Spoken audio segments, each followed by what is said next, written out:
وسلم على نبينا محمد وآله وصحبه وسلم.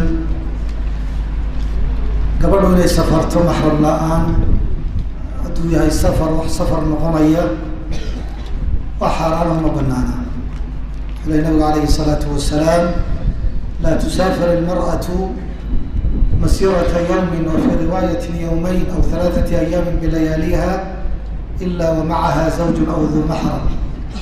كبردو السعودال مجليسو أو سفر مجليسو إلا إنه للصعود زوج كيدي من كيدي أما محرم للصعود يعني. إذا الله يلالنا أيوه فتن لقى بقى أيوه مركا سفر داس دمركو أي قال يلا كوان توبان oo ay iska daayaan culimada qaar waxay ka soo reebaan xajkii oo kale markay u baxayso qof weyn ay tahay dad lagu kalsoon yahay ay la socoto oo rag dumarkoodii wata ay la socoto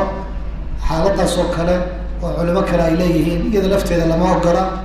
oo la sheegay laakiin socodada iska badan businesska maanaha China ka dagayso mar Dubai ka dagayso iyadoo kaligeeda hotel ay ku dagayso ama wadanka gudihiisa gobolada ay isaga gooshayso waa baabul fitna weeye marka nabiguna waa xaraantinimay alayhi salaatu wasalaam. su'aasha labaad baadida geela sideedaba nabigu alayhi salaatu wasalaam markii la weydiiyay can dallati al-ibil waa ka xanaaqay nabigu alayhi salaatu wasalaam waxa uu adiga iyada maxaa idin kala galay وحوي يدعها اسكتها بيهدي بوضتها داقيد عنيسا حتى يجدها ربها إلا وكيل يكيلها مركا الصلاحان بعد دقيقة لما قاوي حدين لو ربقوا أو ما شوي تعمل لو ربق يوم قفوا حقوق هذه كرانية إنه كيلها وهي وحكلوا واجبين يبوهيو ما لها وفل يوم إنه كيلوهي inuu ku qaato niyad lahaansho waa dambi inuu qaato aan yaboohinna waa dambi kale weyn marka waxaan leenahay hasha hadda shanta dhashay malaha iyada waxay dhashayba waa inuu yaboohiyaa kiilaha hadduu uu yimaadana ha siiyo haddii kalena marba meesha loo filayo ha ka yaboohiyo insha allahu tacaala